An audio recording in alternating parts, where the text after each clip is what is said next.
Welcome, ladies and gentlemen. My name is Sunesha and we are playing Metal Gear Solid 5. So it is time for another episode where we will listen to tapes. I will just farm soldiers and extract them while we're listening on this tribe. I've already done this, but somehow I've recorded it wrong, so I didn't have any game audio, so I have to redo it. And it starts about here. Let's start then.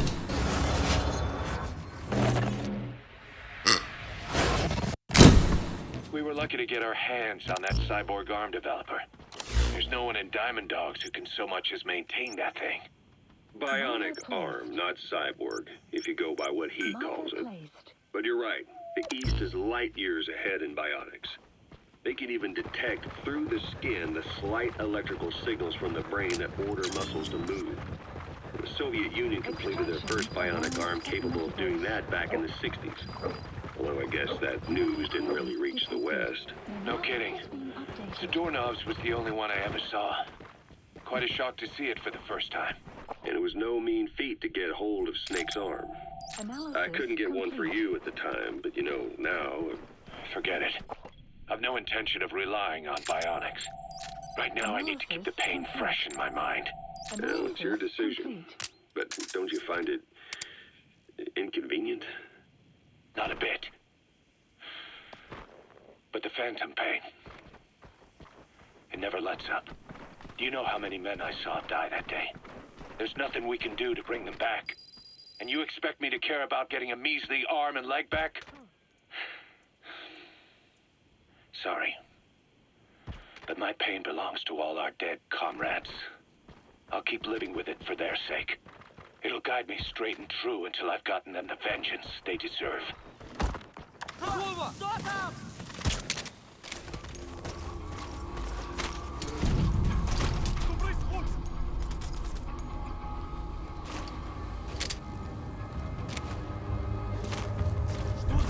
Guard post captured. Okay, I was right in the middle of that, sorry guys. I won't talk on these tape episodes, but I got right in the middle of... okay, so we was there.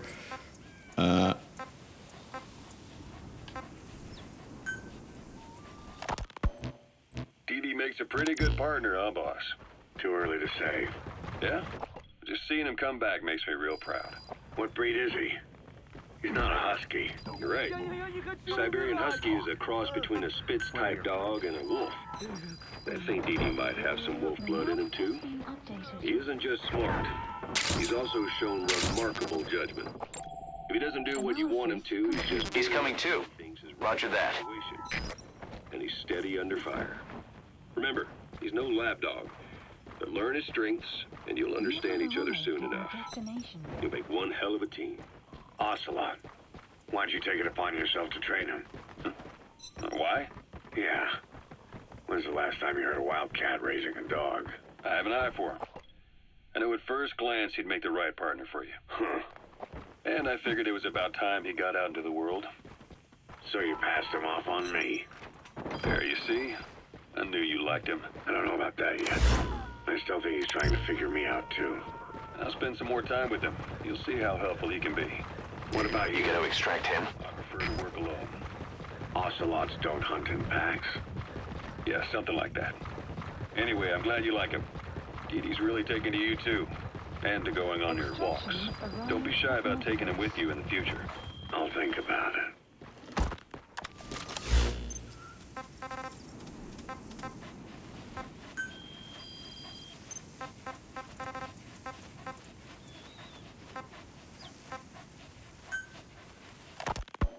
Snake, do you remember Amanda?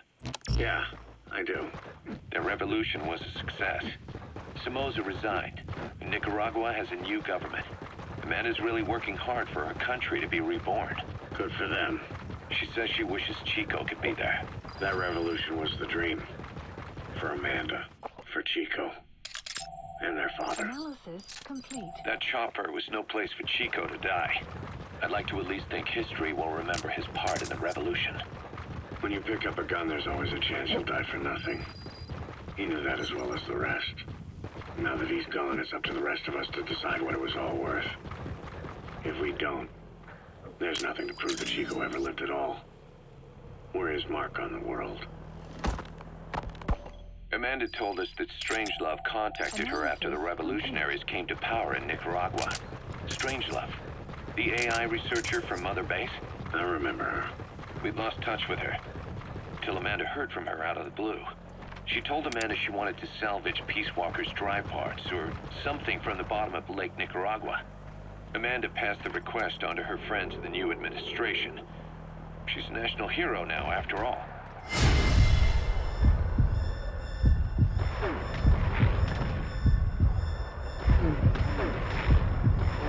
Strangelove got a Soviet military aircraft to transport something to somewhere. But apparently the cargo wasn't big enough to have been Peace Walker itself. So what was it? Who knows? We recovered Peace Walker's nuclear warhead ourselves 9 years ago. What could Strangelove have been after? Amanda said she didn't mention what her reason was or where she was headed. Nicaragua is a socialist state now. With Amanda vouching for her, the government didn't feel the need to concern itself with the details. All Strangelove told Amanda was that she was going to continue her research, and that the rest was a secret. Right before the attack, Huey was in the control tower to prepare for the inspectors. He was with them when it all went down. The control tower collapsed with the rest of it struck.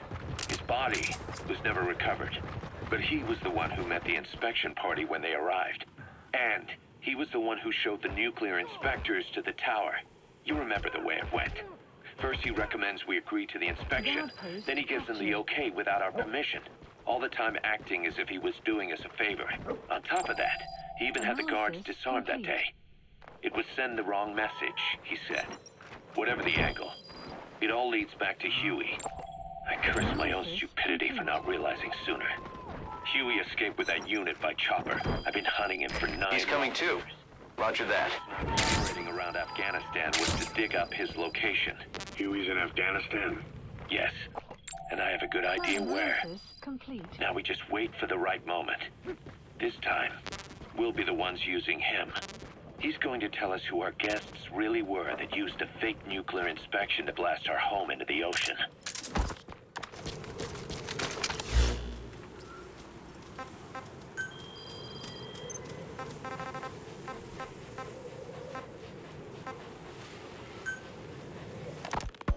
A sniper known as Quiet is lurking in the Afghan wilderness.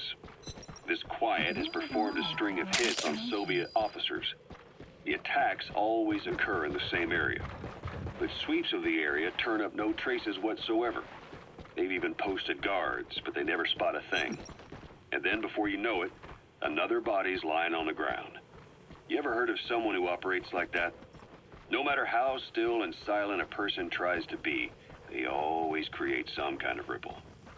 Be it breathing, a heartbeat, eating, excreting, body temperature, sweat. If this sniper can really vanish completely, that's just not human. I guess Quiet is the right name. But what is Quiet's objective? The local guerrillas wouldn't use this kind of tactic. I just can't see them hiring some superhuman mercenary. And the Soviet officers who've been killed, well, they were all opposed to or skeptical of the secret weapons development being conducted in the area. Sure, they were a problem for those supporting it, but the Soviets have nothing to gain by killing them. So we have an assassin with superhuman combat skills who isn't working for the guerrillas or the Soviets. Miller has a theory that this sniper is a hitman for Cypher. He thinks it's time we silence Quiet for good. But I'm against the lethal treatment. I say we bring the sniper back alive and break that silence. Because even if this Quiet doesn't say a word, there's still plenty we can learn. Just remember this, boss. If our hunch is right, you'll be on this sniper's hit list too. If things seem a little too quiet when you're in the field, watch out. Quiet's out there somewhere. And if possible, this is one sniper I want back here breathing.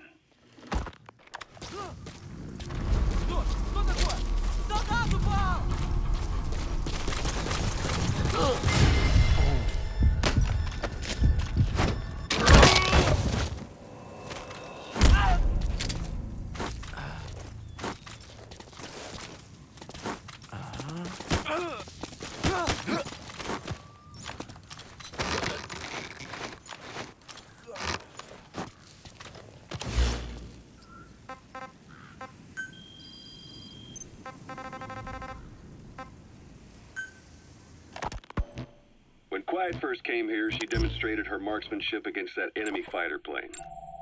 It showed she was much more than your everyday crack shot.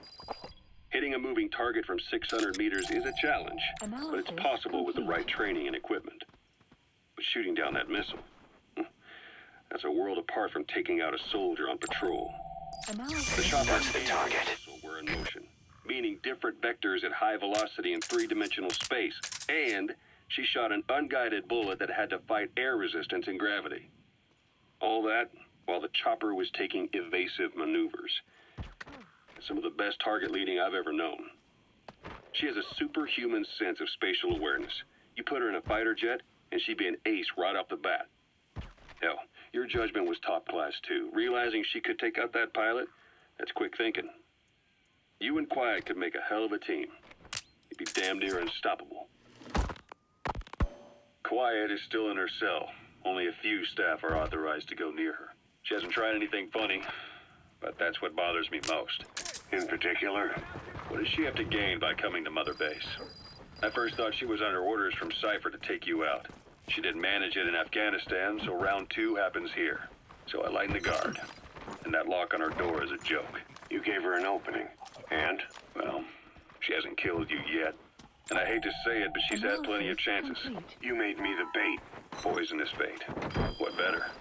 Anyway, she didn't bite. Quiet is keeping her silence. So I'm left with no idea again what she's doing here. We gotta extract him. That didn't work either. Whether she's illiterate, dyslexic, or just plain stubborn, she won't cooperate. I just don't get it. If she tried to contact the outside, it'd be Subject on board. Leave the rest to us. But it's clean. There's no sign she's had contact with the staff, the base facilities, nothing. She's almost got the men wanting her to try something, just to find out what she's up to. She's in there putting on the failed soldier look, all downcast eyes and defeated sighs. But she doesn't kill herself. You gotta extract him. Trying to leave Cypher and surrender to us. So what's the verdict? This may sound optimistic, but here's how I see it. Quiet came here to fulfill some objective.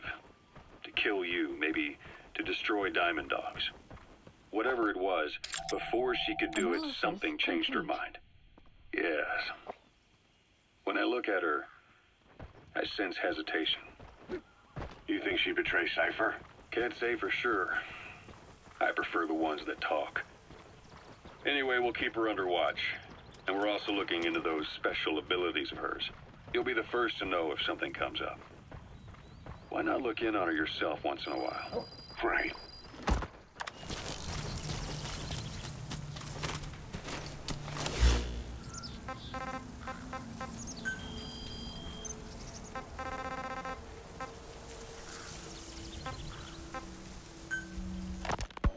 Boss, Quiet still hasn't made any moves. It's got me thinking. What? If you took her on a mission, she might break her silence. You want to let her out? Sure. Make her no different to the others. Everyone you pick up works for themselves, right? But her. I say work with her and see what happens. I wouldn't ask this of anyone but you. On missions, I'll make sure we have someone observing from a distance, and she won't be allowed access to all of the base. As for Miller, well, sometimes it's better to ask forgiveness than permission. The best part is, hiding is her specialty. If no one sees her leave the base, the staff will be none the wiser. And if she gets away? If that happens, you'll have to take care of her. But I have faith in you, boss. I think Quiet sees something in you. It's a big risk. But it's for the good of all of us. And besides, you can't deny her talent. Her unique skills and abilities would give you a hell of an edge out there. I'll think it over.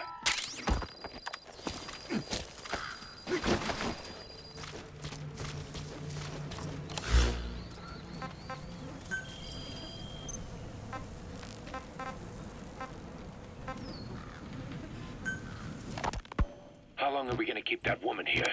You mean Quiet? My personal feelings aside, she's putting everybody on edge. You should hear the stories. I got sick from just standing guard at her cell. I won't stand on the same platform as that witch. She hit me for no reason. What is this, a private army or a kindergarten? The thing is, they're all serious. They're faced with something they don't understand, and a kind of mass hysteria has broken out. I've gotten wind of countless plots to take her out. There are no grounds for this suspicion whatsoever. Analysis complete. Put yourself in her shoes, assuming they see her as a prisoner here. No, even more so, if they do, she deserves to be treated humanely. I always thought our men were a bit more noble-minded, but... Look, I understand this is a stressful line of work, but to make her the scapegoat... You've got it wrong. Quiet? She's with Cypher. We have men that lost their buddies to her organization. Complete. You could say that about more than just her. Plenty of the men used to fight for another side, but they've all put that aside to work for the boss. Cypher is different. And if you ask me, the boss is the biggest problem. Why is he protecting her? Some of the guys are starting to suspect him of... I don't agree with keeping her here either. So what's your move? Throw her out? Kill her? She's our ticket to Cypher, and her physical abilities are outstanding. We could use someone like her. Don't make me sick. Her marksmanship, speed, stealth capabilities for a start. Then, there are the other things we've learned. Quiet appears to be able to use both eyes as master eyes simultaneously. That lets her track targets of different focal lengths at once. While looking through the scope with one eye, she can look for new targets with the other. That's why she doesn't need a spotter. She can operate alone, no matter the circumstances. See? I told you she's a freak. No one would be able to control her. No, there's one person who could. Hey, you trying to get the boss killed? Well, why don't we talk to him? See if he's willing to take her along. I don't like this. It's his decision to make. The two of them might even make a good team.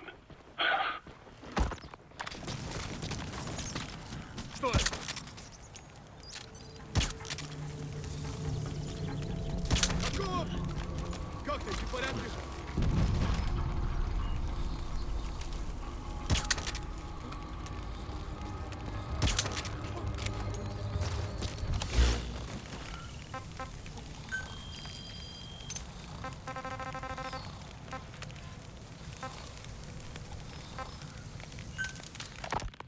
It wasn't just Cypher. Back in the Caribbean, every eye in the world was turned on us. A private army, just a bunch of guys with guns, in possession of a nuke? Why wouldn't they be uncomfortable? And that's why you made sure the inspection happened. Well, I thought our best move was to prove to the UN through the IAEA that we had no nuke. Of course, I was against us having it in the first place, but that was Snake's decision. The boss wasn't responsible. Well, don't get me wrong, I still believed in Snake. I thought I was making the best decision for all of us, that's all. I figured we should get a third party to exonerate us before proof of the nuke did get out. And who better to do that than an organization with international authority? So the truth is, you took it upon yourself to agree to an inspection arranged by the UN. Only the inspection was a ruse, and Cypher's strike force, XOF, showed... Subject on board. Leave the rest to us. Yeah, that would happen. Enough bullshit! Oh, sure, like I could have known. You know, I was just trying to prove our innocence to the world. What's wrong with that?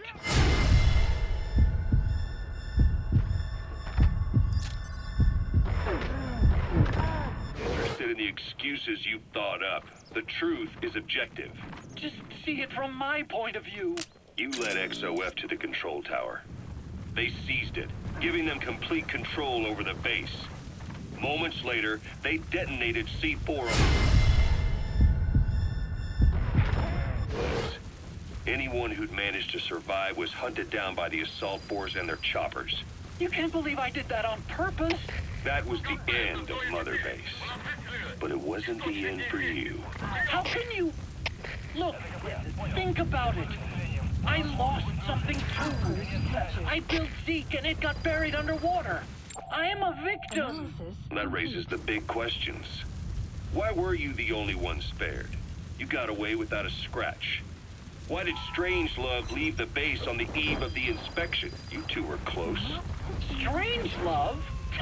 And how did you manage to build something that surpasses Zeke in every way? He's coming too. Roger that. They told you. You're the only one who didn't lose a thing. That is the truth. I was taken away against my will. Skullface forced me to do his research these past 9 years. He used me. I lost 9 years. 9 years. We all lost 9 years. It wasn't just you. I suppose blaming me makes you feel better, does it? But who's gonna give me back all the time I lost?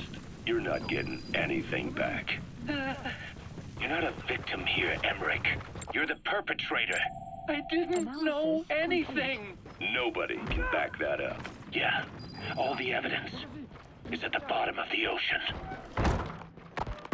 You know the hardest man to break? The type who's fooling himself. That takes time.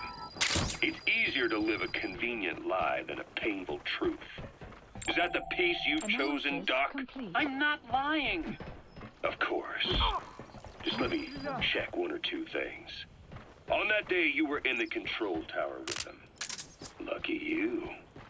That's how you got out unscathed. And you escaped on one of their choppers. Only you, right before the base went under. They had me blindfolded the whole time. I've never been so scared. The whole flight, I thought they'd kill me. But thinking of you kept me going. My comrades, all the way. And? There was a plane journey, then we traveled by road. When they finally took off the blindfold, I was in kind of a warehouse, on the floor. Afghanistan, it was that research lab. I couldn't believe they'd taken me halfway around the world. And soon enough, he came. Skullface. He's the one who's really behind that Mother Base attack. He forced me into that research. What kind of research? He told me to build a bipedal walking tank for the Soviet Union. Like Peace Walker. A system that could fire an ICBM-class nuclear weapon. That's how the Sahelanthropus project got started. Sahelanthropus. Those AI weapons I'd made in Costa Rica were like toys by comparison. A whole world apart from reptilian four-legged crawling and that ridiculous hunched-over bipedal waddling. My design evolved. To the dawn of mankind. Sahelanthropus, the first steps towards humanity. An upright bipedal weapon system. Originally, Sahelanthropus was going to be a manned weapons platform.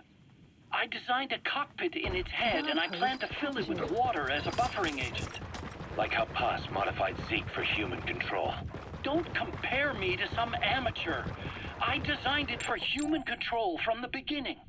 The problem was miniaturizing the posture control AI. You remember the reptile pod? The AI that controlled your unmanned weapons. Attaching it externally makes it vulnerable, so this time I wanted it beneath the armor. Meaning I had to make the AI smaller. I got it down to less than 1/10 the size without any loss in computation speed. But it was still too big for the cockpit. There wasn't enough room for the pilot. If I made the head bigger, its body would have to be bigger to support it. Too big to... You gotta extract him? In the end, human piloting was taken off the table.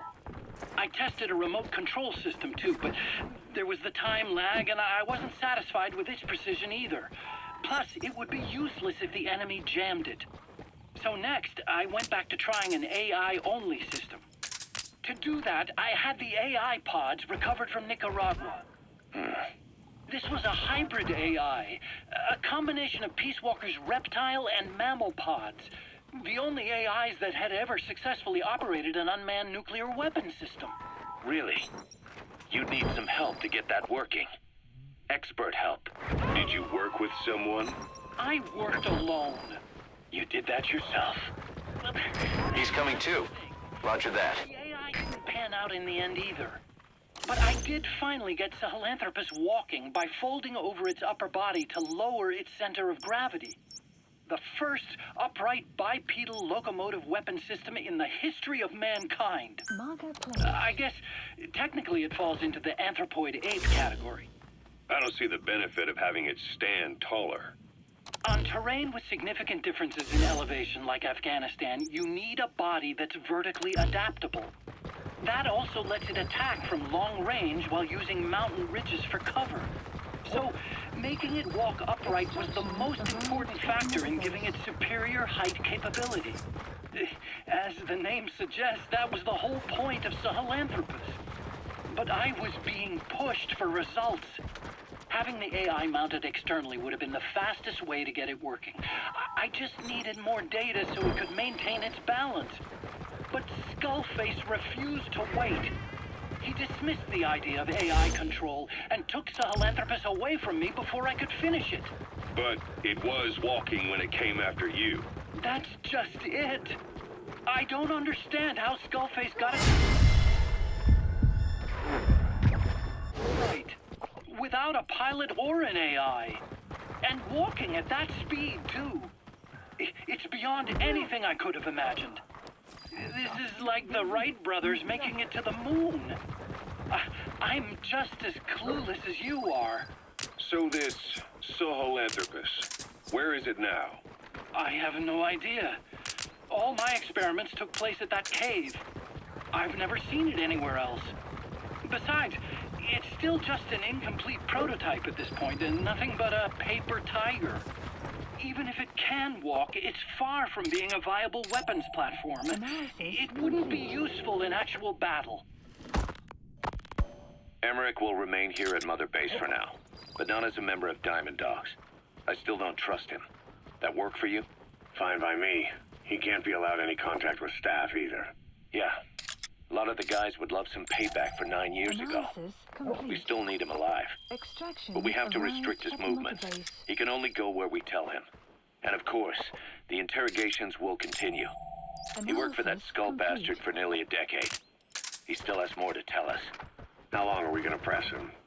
If our investigation shows he really had nothing to do with the attack, we'll reconsider his place here. But I don't expect that to happen. Remember that water tank-shaped object in Emmerich's lab in the Soviet base camp? The thing that started talking to you like a possessed answering machine. That was a pod built for housing the AI used to control unmanned weapons. You remember, back in '74 in Costa Rica. It was in those machines you fought there. They were designated Pupa, Chrysalis, Cocoon, and Basilisk, and each of them was fitted with an AI unit called a reptile pod. Emmerich created it. It mainly handled the machine's posture control and autonomous behavior. But the Basilisk, aka Peace Walker, also featured a second AI pod. That one was called the Mammal Pod, and it was created by Dr. Strangelove. She tried to recreate the boss's personality through the Mammal Pod, but you pulled out its memory boards. That's when it transferred its own functions to its reptile pod. Just like a human brain compensating for damage by using the remaining healthy parts. The result was a You gotta extract him. a hybrid of the reptile and the mammal. It sank to the bottom of Lake Nicaragua with Peace Walker. But apparently they salvaged it and transported it to that lab. Don't let it deceive you, Snake. It may sound like the boss, but it has neither a personality nor a will. Like Emmerich says, it's just a machine. Please select a drop point. Supplies requested.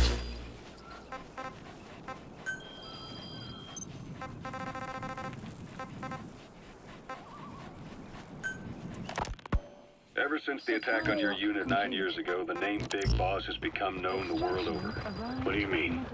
Those of your men who survived traveled far and wide. They fought throughout the world. In fact, they're part of the reason we have all these PFs now. Every one of them suffered their own phantom pain from losing you. Talking about you wherever they went helped to heal their wounds. Your actions and words, your legend, has been told on every battlefield they've set foot on. Obviously, as the tales have spread, the truth's been distorted, painted over. Big Boss sacrificed himself to show us the threat that Cypher poses. He sounded a warning, so it goes. A warning? Too much power destroys the hands that hold it. Apparently, you chose to be a living example of that. I never said any of that. The moment any truth is passed on, it starts turning into fiction. The problem is, fiction inspires people more than facts. To the world, you're now the legendary mercenary Big Boss. The lessons you've taught the PFs are the reason they're so widespread. They're the reason they've survived. And you know what they all aspire to? To one day go nuclear, just like you did, and stand up to Cypher. Of all the stupid things you could do. They'll never understand what you really wanted. Heroes are misunderstood. It takes a man of the same caliber to understand what drives them. Bottom line is, these guys want to be like their hero Big Boss. And deep down, they all have their eyes on nuclear weapons. They say that a nuke is the only means of standing against Cypher. But these days, it's becoming little more than a slogan to rally the troops and survive in a cutthroat business. Currently, there are 3 major PFs who've expanded into Central Africa. CFA, Rogue Coyote, and Zero Risk Security. HEC's investigations have shown there's almost no overlap between their areas of operation. It's not so much a turf war, more like they have a gentleman's agreement. If you do cross paths with them, you probably won't have to face more than one at a time. Still, don't expect a walk in the park. The CFA, Contract Forces of Africa. These guys are a major player. Their head office is in Pretoria, South Africa. That's also where the South African Defense Force is headquartered. We think the two are closely connected. An HEC investigation revealed that most of the CFA's operators are former SADF soldiers. South Africa has been locked in struggles with neighboring regimes for years. That means constant action. And we know better than anyone that's the best kind of training. A company drawing its recruits from hardened military vets. You can bet they know how to handle themselves. Do not underestimate them. Within the CFA is a company of soldiers made up mainly of locally hired operators. They speak Afrikaans to communicate with personnel from the CFA. But if you notice any speaking the local language, that's them. Though hired from the local population, they were originally part of a paramilitary group, so they'll have plenty of combat experience. And unlike their days shooting junkyard rifles out of beat-up pickup trucks, the CFA now supplies them with the latest gear from the West. On top of that, they've been combat trained by the South African Army. All that adds up to a much stronger fighting force. So don't brush them off. Look at the Angola-Zaire border region. The east bank of the Munene River in particular. It's a microcosm of a problem that stretches all across Africa. There's a civil war going on in Angola fought between the government MPLA and the Western-backed UNITA. Zaire is still a dictatorship under President Mobutu, but numerous uprisings have broken out in its remote regions. With all the trouble elsewhere keeping their hands full, neither government has control over their side of the border. They depend on militias and PFs, as do the rebels. Government forces, guerrillas, militants, groups of all shapes and sizes hawk whatever resources they can to hire PFs. Conflict brings PFs. PFs expand the war zone, and more conflicts erupt in a continuous chain reaction. Sounds like our kind of work. Mother Base could grow by leaps and bounds. Strike requested.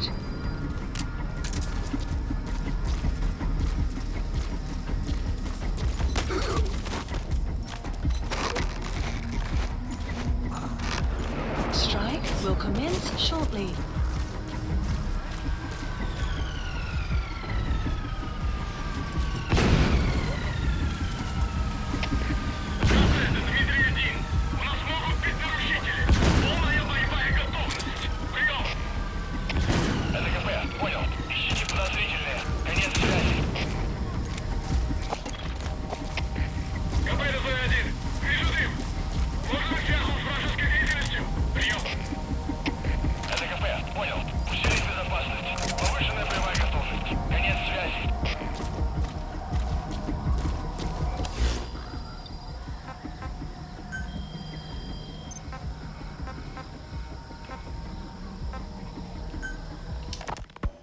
Snake, I wanted to ask you Oh, I think this is the last tape here. remember from the hospital. So we can use. I was doing the capture. The reason I wanted to do the tape episode now, The fire system. And winning man, us he was water sturdy. from the burst pipe. It slowed him down. The reason why I wanted to do the tape episode, because I think if after this mission I checked it up, we go into Africa, so that's why I was listening to these tapes. Against fire. It's just that simple. I mean, it makes sense. It's just hard to believe it would work on a guy like that. So yeah, that was my reasoning. So, okay, I will keep this if you are watching. At least you can see me finish off. You saw I put on air brakes. We can do that now. But if you do it on a mission, it will affect gore because it's so powerful. And I don't think it worked very well because they will wake. Some of the guys had gas masks, and then you can put them to sleep, and then they will just waken the rest of the guys. So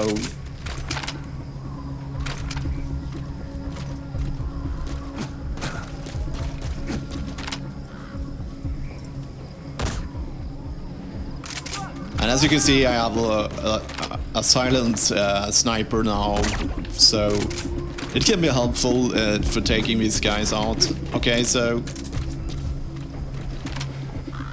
let's go loud.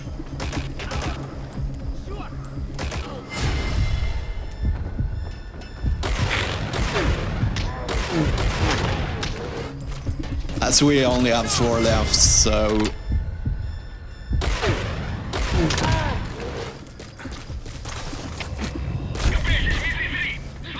and then we also had one of these guys left. So between episodes I have sent out my worker bees to do stuff. Hello. Stupid helmets. Post captured. Yeah, so I send out my worker bees so we get better equipment. I'm doing that while I'm reading my books at the evening, so I've done that because one of the reasons I did that because it was I was reading on a forum and people told that they didn't want so long in technology with the end game, and I want to be in the end game with the coolest equipment, so I can show you guys the coolest equipment. So yeah, I've let the game let our technology grow a lot, because then we can play the game with all the fun tools, like the airstrike I did in this episode. Yeah, and that was everything, my dear friends, and as always, thank you for watching.